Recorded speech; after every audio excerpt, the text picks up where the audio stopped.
ಮಾತನಾಡೋಣ. ನಮ್ಮ ಜೊತೆಗೆ ಅತಿಥಿಗಳು ಜಾಯ್ನ್ ಆಗಿದ್ದಾರೆ. ಮೊದಲನೇದಾಗಿ ಬಿಜೆಪಿಯ ಕಡೆಯಿಂದ ಸುರಭಿ ಅವರು ನಮ್ಮ ಜೊತೆಗಿದ್ದಾರೆ. ಸುರಭಿ ಅವರೇ ನಮಸ್ತೆ, ಕಾರ್ಯಕ್ರಮಕ್ಕೆ ಸ್ವಾಗತ.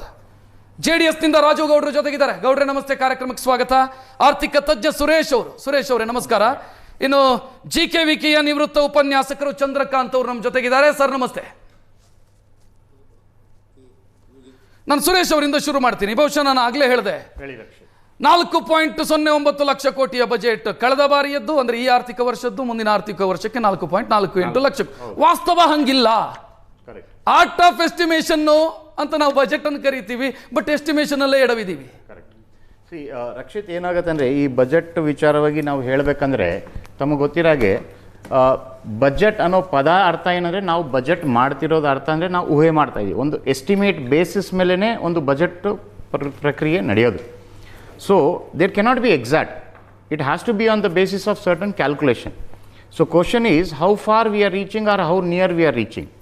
ಸೊ ಕ್ವಶನ್ ಈಗ ಅವ್ರು ಮಂಡಿಸಿರೋ ಬಜೆಟಲ್ಲಿ ಪ್ರಾಕ್ಟಿಕಲಿ ರೀಚ್ ಆಗೋದು ಇವತ್ತು ರಿವೈಸ್ಡ್ ಎಸ್ಟಿಮೇಟ್ ಅಂತಂದರೆ ಈ ರಿವಿಷನ್ ಬೇಸಿಸ್ ಮೇಲೆ ನಾವಿಲ್ಲಿ ರೀಚ್ ಆಗ್ತಾ ಇದ್ದೀವಿ ಅನ್ನೋ ಒಂದು ಅರ್ಥ. So question is government is able to reach to their targeted part of the tax collection or not is the question here. ಆ ಟಾರ್ಗೆಟ್ ಕಲೆಕ್ಷನ್ಸ್ ಆಗ್ತಾ ಇಲ್ಲ ಅನ್ನೋ ರೀಸನ್ಸ್ಗೆ ತಾವು ಹೇಳ್ದಂಗೆ ಈಗ GST ಡಿಪಾರ್ಟ್ಮೆಂಟ್ ಕಡೆಯಿಂದ ಕಲೆಕ್ಷನ್ ಆಗ್ತಾ ಇಲ್ಲ, ಅಬ್ಕರಿಯಿಂದ ಆಲ್ಮೋಸ್ಟ್ ಆಗ್ತಾ ಇದೆ ಅಂತೇಳಿ. ಬಟ್ ಈಗ ಕೆಲವೊಂದು ಡಿಪಾರ್ಟ್ಮೆಂಟಲ್ಲಿ ನಾನೊಬ್ಬ ಟ್ಯಾಕ್ಸ್ ಕನ್ಸಲ್ಟೆಂಟ್ ಆಗಿ ನಾನು ಹೇಳೋ ವಿಚಾರ ಏನಾಗುತ್ತೆ ಅಂದರೆ, ಟಾರ್ಗೆಟ್ ನೀವು ರೆವಿನ್ಯೂ ಡಿಪಾರ್ಟ್ಮೆಂಟಿಗೆ ಅಥವಾ ನಿಮ್ಮ ಟ್ಯಾಕ್ಸ್ ಕಲೆಕ್ಷನ್ ಡಿಪಾರ್ಟ್ಮೆಂಟಿಗೆ ಕೊಟ್ಟಾಗ ಎಲ್ಲೋ ಒಂದು ಕಡೆ ಇನ್ನೊಂದು ರೀತಿ ಗೊಂದಲಗಳೂ ಸ್ಟಾರ್ಟ್ ಆಗ್ತದೆ. ಒಂದು ಕಡೆ ನಾವು ಪಬ್ಲಿಕ್ ಡಿಸ್ಟರ್ಬೆನ್ಸಸ್ಗಳನ್ನು ನೋಡ್ತೀವಿ. ಬಟ್ ರಿವೈಸ್ಡ್ ಎಸ್ಟಿಮೇಟಲ್ಲಿ ರೀಚ್ ಆಗಿರೋದು this is somewhere nearing to the actual and the estimation of the previous year. So to that constant ಇವಾಗ ನಾವು ಯೋಚನೆ ಮಾಡೋದು 4.48 ಅಂತ ಏನು ಹೇಳಿದ್ದೀರಲ್ವಾ. ಸೊ ಕ್ವಶನ್ ಈಸ್ ಲಾಸ್ಟ್ ಇಯರ್ಗೂ ಇವಾಗ ರೀಚ್ ಆಗಿರೋ ಆ ಗ್ಯಾಪ್ನ ಈ 4.48ಅಲ್ಲೂ ನಾವು ಆ ಫಿಲಪ್ ಮಾಡಿದ್ದೀವಾ? ಕರೆಕ್ಟ್ ಅಲ್ವಾ? ಫಿಲಪ್ ಮಾಡಿದೀವ ಅಥವಾ ನೆಕ್ಸ್ಟ್ ಇಯರು ನಾವು ಇದೇ ಹಂತಕ್ಕೆ ಬಂದು 4.48 ಅಲ್ಲ, ಅದು 3.96 ಅಥವಾ 4 ಅಲ್ಲ 4.04 ಅನ್ನೋ ಅಷ್ಟಕ್ಕೆ ಬಂದರೆ ಸೊ ಔಟ್ಲೇನು ನಮಗೆ ಗ್ಯಾಪ್ ಆಗುತ್ತೆ. ಒಂದು. ಎರಡನೇ ವಿಚಾರ ನಾನು ಹೇಳಿದಾಗೆ ಬಜೆಟ್ನ ನಾವು ಸುರೇಶ್ ಅವರೇ ನೇರವಾಗಿ ಒಂದು ಪ್ರಶ್ನೆ ಕೇಳ್ತೀನಿ. ಹೇಳಿ. ಸಾಲ ತೆಗೆದುಕೊಂಡು ಜನರಿಗೆ ಗ್ಯಾರಂಟಿ ಮುಖಾಂತರ ಹಂಚೋದಕ್ಕೆ ಆರ್ಥಿಕ ತಜ್ಞ ಅಂತ ಕರೆಸ್ಕೊಳ್ಬೇಕಾದಂತ ಅಗತ್ಯ ಇದೆಯಾ? ನಾನು ಮಾಡ್ತೀನಿ ಅದನ್ನ. ಸಾಲ ತರ್ತೀನಿ, ಗ್ಯಾರಂಟಿ ಕೊಡ್ತೀನಿ, ಸಾಲ ತರ್ತೀನಿ, ಗ್ಯಾರಂಟಿ ಕೊಡ್ತೀನಿ. ಈಗ ನಾನು ಇದನ್ನ ಮಾಡೋದಕ್ಕೆ ಆರ್ಥಿಕ ತಜ್ಞರು 17 ಬಾರಿ ಬಜೆಟ್ ಮಂಡಿಸಿದ್ದಾರೆ. ಇದೆಲ್ಲ ವಿಶೇಷಣಗಳು ಅಂತ ಅನಿಸೋದಿಲ್ಲ? ನಿಜಾನೇ, ಅದು 100% ಕರೆಕ್ಟ್. ಸೊ ಇವಾಗ ಇಲ್ಲಿ ಬಜೆಟ್ನ ನಾವು ಮಾಡಿ ಯಾರ ದುಡ್ಡಿಂದ ನಾವು ಖರ್ಚು ಮಾಡ್ತಾ ಇದ್ದೀವಿ ಅನ್ನೋದು ಇಂಪಾರ್ಟೆಂಟ್ ಆಗುತ್ತೆ. ಒಂದು ನಮ್ಮದೇ ದುಡ್ಡು, ನಮ್ಮ ದುಡಿಮೆ. ಈಗ ನನಗೆ ಸಂಬಳ ಇರೋದು 1 ಲಕ್ಷ ರೂಪಾಯಿ ನನ್ನ ದುಡಿಮೆ ತಿಂಗಳಿಗೆ, ನಾನು ಖರ್ಚಿರೋದು 2 ಲಕ್ಷ ರೂಪಾಯಿ ದುಡಿಮೆಗೆ. ನಾನು ರಾಜಾರೋಷವಾಗಿ ಸ್ಟ್ಯಾಂಡರ್ಡೈಸ್ಡ್ ಲೈಫ್ನ ನಾನು ತೋರಿಸ್ಕೊತಾ ಇದ್ದೀನಿ ಅನ್ನೋ ಒಂದು ಅರ್ಥದಲ್ಲಿ ಹೋದರೆ ಆ ಮಿಕ್ಕಿದ 1 ಲಕ್ಷ ರೂಪಾಯಿ ಎಲ್ಲಿಂದ ಬಂತು ಅನ್ನೋ ಪರ್ದ ಬಂದೇ ಬರುತ್ತೆ. ಆ 1 ಲಕ್ಷ ರೂಪಾಯಿ ನಂದು, 1 ಲಕ್ಷ ರೂಪಾಯಿ ಸಾಲದವನಿಗೆ ನಾನು ರೀಪೇ ಮಾಡಲೇಬೇಕಲ್ವಾ? ರೀಪೇ ಮಾಡಬೇಕು. ಪ್ಲಸ್ ಪ್ರತಿ ವರ್ಷ ಸಾಲ ಆ್ಯಡ್ ಆನ್ ಆಗ್ತಾ ಇದೆ ಹೊರತು ಕಮ್ಮಿ ಆಗ್ತಾ ಇಲ್ಲ. ಸರ್, ಇಲ್ಲಿ ಇನ್ನೊಂದು ಪಾಯಿಂಟ್ ಇದೆ ನನಗೆ. ಪ್ಲಸ್ ಸಾಲ ನೀವು ತರೋದು ತಪ್ಪಲ್ಲ, ಸಾಲದ ದುಡ್ಡನ್ನು ಎಲ್ಲಿಗೆ ಹಾಕ್ತಾ ಇದ್ದೀರಿ ಅನ್ನೋದು ಬಹಳ ಮುಖ್ಯ. ಕರೆಕ್ಟ್. ಅದರಿಂದ ಔಟ್ಕಮ್ ಏನು ಬರುತ್ತೆ, ರೆವೆನ್ಯೂ ಏನು ಬರುತ್ತೆ? ನಮಗೆ ಅದರಿಂದ ರೆವೆನ್ಯೂ ಬರಬೇಕಲ್ವಾ? ಸೊ ಈಗ ಪ್ರತಿ ಇನ್ವೆಸ್ಟ್ಮೆಂಟ್ಗೆ ರೆವೆನ್ಯೂ ಬಂದಾಗಲೇ ನಮಗೆ ಕೋಆರ್ಡಿನೇಷನ್ ಆಗೋದು. ಇಲ್ಲಿಗೆ ನಮ್ಮ ಬರೋ ರೆವೆನ್ಯೂ ಅಲ್ಲಿ ಸುಮಾರು ಹತ್ರ 15-20% ನಾನು ಬರೀ ಬಡ್ಡಿಗೆ ಕಟ್ಟಿದ್ರೆ ನಾನು ಆ್ಯಕ್ಚುಯಲ್ ಔಟ್ಫ್ಲೋನ ಎಲ್ಲಿಗೆ ತಂದು ಹಾಕ್ಲಿಕ್ಕೆ ಸಾಧ್ಯ ಆಗುತ್ತೆ? So as a financial person ನಾವು ಅನಲೈಸ್ ಮಾಡೋದು inflow of cash and outflow of cash ಅಲ್ವಾ? ಸೊ ಇನ್ಫ್ಲೋ ಈಗ ನನ್ನ ದುಡಿಮೆದಲ್ಲ. ಒಂದು ಸ್ಟೇಜ್ ಹೀಗೆ ಬರುತ್ತೆ ಅಂತಂದರೆ, ನಾವು ಸಾಲ ಮಾಡಿರೋ ದುಡ್ಡಲ್ಲೇ ಬಡ್ಡಿ ಕಟ್ತೀವಿ ಅಂದರೆ ಡೆಟ್ ಟ್ರಾಪಿಂಗ್ ಅಂತ ಹೇಳ್ತೀವಿ ನಾವು ಅದನ್ನ. ನಾವು ಆ ಹಂತಕ್ಕೆ, ಡೆಟ್ ಟ್ರಾಪಿಂಗ್ ಅನ್ನೋ ಹಂತಕ್ಕೆ ಸ್ಟೇಟ್ ಶುಡ್ ನಾಟ್ ಗೋ ಅಲ್ವಾ? ಪರಿಸ್ಥಿತಿ ಹೆಂಗಿದೆ ಅಂತಂದ್ರೆ ಸುರೇಶ್ ಅವರೇ, ನಾನು 1.32 ಲಕ್ಷ ಕೋಟಿಯಷ್ಟು ಸಾಲ ತರ್ತೀನಿ. ಕರೆಕ್ಟ್. ಅದರಲ್ಲೇ 35,000 ಕೋಟಿ ದುಡ್ಡನ್ನ ಸಾಲ ತೀರಿಸೋದಕ್ಕೆ, ಬಡ್ಡಿ ತೀರಿಸೋದಕ್ಕೆ ಬಳಸ್ತಾ ಇದ್ದೀನಿ. ಇದನ್ನ ನಾವು ಏನು ಯಾವ ಲೆಕ್ಕಾಚಾರ ಇದು?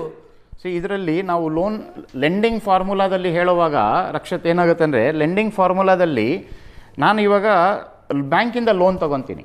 ನಾನು ಹೌಸಿಂಗ್ ಲೋನಿಗೆ ನಾನು ಲೋನ್ ತೊಗೊಳ್ಳುವಾಗ ಒಂದು 20 ವರ್ಷದ ಹಂತಕ್ಕೆ ನಾನು ಲೋನ್ ತೊಗೊತೀನಿ.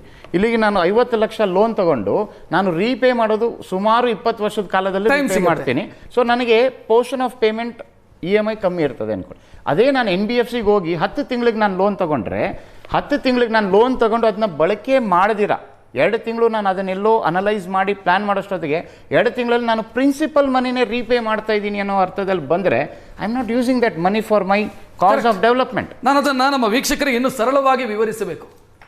ಕರ್ನಾಟಕ ಸರ್ಕಾರದ ಆದಾಯ ಅಂತ ನಾವು ತೆಗೆದುಕೊಂಡ್ರೆ ಅಥವಾ ಸರ್ಕಾರಕ್ಕೆ ಬರ್ತಾ ಇರುವಂಥ ಆದಾಯ ಕಲೆಕ್ಷನ್ನು 1 ರೂಪಾಯಿ ಅಂತ ನಾವು ಅಂದ್ಕೊಂಡ್ರೆ ಅಥವಾ 100 ರೂಪಾಯಿ ಅಂತ ಅಂದ್ಕೊಂಡ್ರೆ ಅದರಲ್ಲಿ 27 ರೂಪಾಯಿ ಸಾಲದಿಂದ ಬರ್ತಾ ಇದೆ.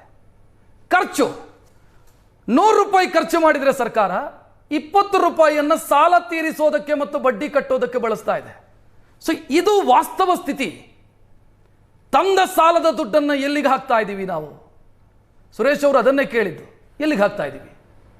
ನಾನು ಸಾಲ ತರ್ತೀನಿ, ಸಾಲ ತಂದ ದುಡ್ಡನ್ನು ಅಸೆಟ್ ಕ್ರಿಯೇಷನ್ಸ್ಗೆ ಅಂತ ಹಾಕಿದರೆ, ಆಸ್ತಿ ಮಾಡೋದಕ್ಕೆ ಅಥವಾ ಸರ್ಕಾರದ ಆಸ್ತಿ ಬೆಳೆಸೋದಕ್ಕೆ ಅಂತ ನಾನು ಬಳಕೆ ಮಾಡಿದರೆ, ಯಾವುದೊಂದು ಬ್ರಿಡ್ಜ್ ಕಟ್ತೀನಿ, ರಸ್ತೆ ನಿರ್ಮಾಣ ಮಾಡ್ತೀನಿ, ಅಥವಾ ಇನ್ನೇನೋ ಅಭಿವೃದ್ಧಿ ಕೆಲಸಗಳಿಗೆ ನಾನು ಸಾಲದ ದುಡ್ಡನ್ನು ಬಳಸಿದರೆ ಅದು ದುಡಿಯುತ್ತೆ, ಅದು ವಾಪಸ್ ಬರುತ್ತೆ.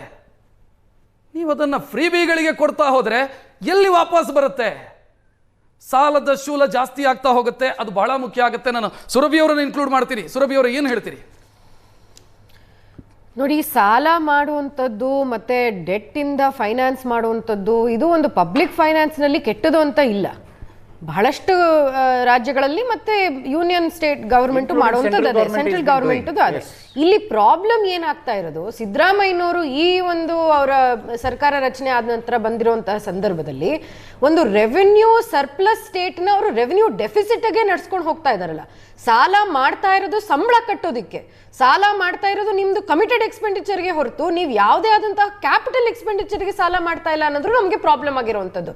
ಮತ್ತೆ ಇನ್ನು ಹಿಂದಿನ ವರ್ಷ ಮತ್ತೆ ಈ ವರ್ಷದ ನೀವು ವ್ಯತ್ಯಾಸ ನೋಡ್ಕೊಂಡು ಬಂದ್ರೆ ಒಂದು ದೊಡ್ಡ ವ್ಯತ್ಯಾಸ ಏನಾಗಿರೋದು ಅಂದ್ರೆ ಎಕ್ಸೈಸ್ ಅಬ್ಕಾರಿ ಇಲಾಖೆ ಮೇಲೆ ಹಾಕ್ತಿರುವಂತಹ ಅಲ್ಲಿಂದ ತರುವಂತಹ ರೆವೆನ್ಯೂ ಮೇಲಿರುವಂತಹ ಪ್ರೆಷರ್. ಲಾಸ್ಟ್ ಇಯರ್ ಇಂದ ಈ ವರ್ಷಕ್ಕೆ ಅವ್ರು ಪ್ರೊಜೆಕ್ಟ್ ಮಾಡಿರೋದು 40,000 ಕೋಟಿ ಬರುವಂತದ್ದು ಅಬ್ಕಾರಿ ಇಲಾಖೆಯಿಂದ, ಎಕ್ಸೈಸ್ ಇಂದ.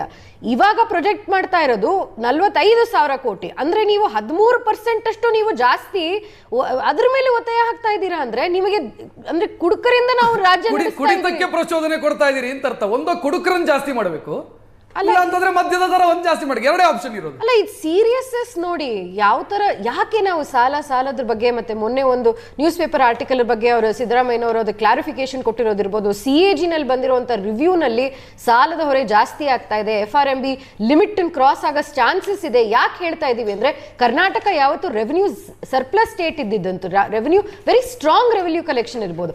ಇವಾಗ ಸಿದ್ದರಾಮಯ್ಯನವರು ಹೇಳ್ತಾರೆ ಇಲ್ಲ ಇದು ಸೆಂಟರು, ಇದು ಅದು ಅಂತ. ಇದನ್ನೆಲ್ಲ ಪ್ರೊಜೆಕ್ಟ್ ಮಾಡ್ಕೊಂಡು ನಾವು ಯೋಚನೆ ಮಾಡಬೇಕಾಗಿರುವಂತದ್ದು ಒಂದು ಬಜೆಟ್ ಡಾಕ್ಯುಮೆಂಟ್ ಅಂದ್ರೆ ಎರಡನೇದು ನಾ ಇದನ್ನ ಹೇಳಕ್ ಇಷ್ಟಪಡ್ತೀನಿ ಕ್ಲಿಯರ್ ಆಗಿ. ಯಾವ ಸಿದ್ದರಾಮಯ್ಯನವರು ಸೆಂಟರ್ ಇಂದ ಬರ್ತಿಲ್ಲ ಅಂತ ಹೇಳಿದ್ರೆ ಸೆಂಟರ್ ಇಂದ ಬರ್ತಿರೋ ಫಂಡ್ಸ್ ಆಕ್ಚುಲಿ ಇನ್ಕ್ರೀಸ್ ಆಗಿದೆ. ಮತ್ತೆ ಇವಾಗ ನೀವು